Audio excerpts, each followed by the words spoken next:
good morning सुवाहरू सुवाको स्कुलमा आइसकेपछि एकदम काठमाडौँबाट अहिले चाहिँ म काठमाडौँमा छु सो त्यो कारणले गर्दाखेरि चाहिँ मैले काठमाडौँबाट भनेको छु अनि अहिले चाहिँ म मेरो गाउँ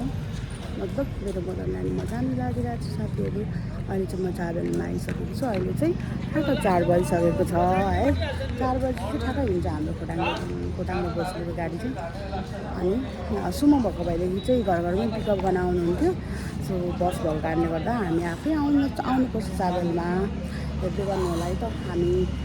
कसरी जान्छौँ बाटोहरू कस्तो छ ओके साथीहरू अहिले चाहिँ बाई बाई साथीहरू अहिले चाहिँ हाम्रो त 7 बजिसकेको छ अनि म चाहिँ नेपाल थोकमा छु खाजाहान ठाउँमा है अनि यहाँ चाहिँ यस्तो छ एकदम धेरै हरियाली छ कस्तो राम्रो छ नि त रोड चाहिँ यही भइहाल्यो अनि हेर्नलाई भ्यू चाहिँ राम्रो छ ल हेर्नुहोस् त एकदम हरियाली भएको ठाउँ बस्नु त्यही भएर हाम्रो अनि त मासतिर पनि राम्रो छ ल त्यहाँ माथि त पहिरो पनि गएको रहेछ भाइ कस्तो राम्रो भ्यू छ साथीहरू यहाँ चाहिँ कागहरू गराएर फेरि त्यस्तै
चन्टी ओइ डन्जन भन्ने पन्जन छैन